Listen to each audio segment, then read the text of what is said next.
આપણી લાઈફમાં આવતા નાના મોટા જે દુઃખના પ્રસંગો છે જેને કારણે આપણે શોકાવિષ્ટ થતા હોય, તો આપણે લગભગ આખી લાઈફ શું કરીએ કે એ જે નાની મોટી વસ્તુ છે ને એને ફિક્સ કરવાનો પ્રયત્ન કરીએ. મારું દુઃખીપણું એ આને કારણે છે, બહારની આ વસ્તુને કારણે, એક્સટર્નલ જગતમાં હું દુઃખી છું બીકોઝ ઓફ ધીસ,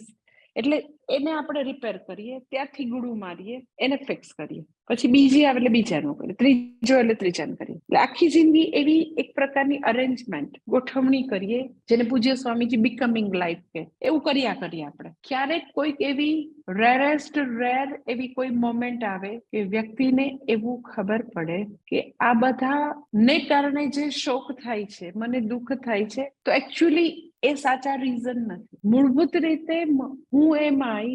હું કોણ છું, મને મારી જાતની ઓળખ નથી, હું દુઃખી છું એટલે મને આ બધું દુઃખી કરે છે, મને એવું લાગે છે હું અપૂર્ણ છું, હું દુઃખી છું એટલે અહીંયા બધે મારે અરેન્જમેન્ટ કરવી પડે છે, બધા પ્રોબ્લેમને ફિક્સ કરવા જવું પડે છે. એટલે ક્યારેક સિચ્યુએશનલ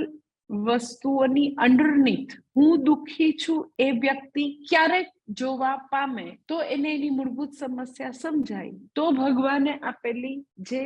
શોક નિવૃત્તિના બધા ઉપદેશ છે એ આપણે તો કે પચાવી શકીએ.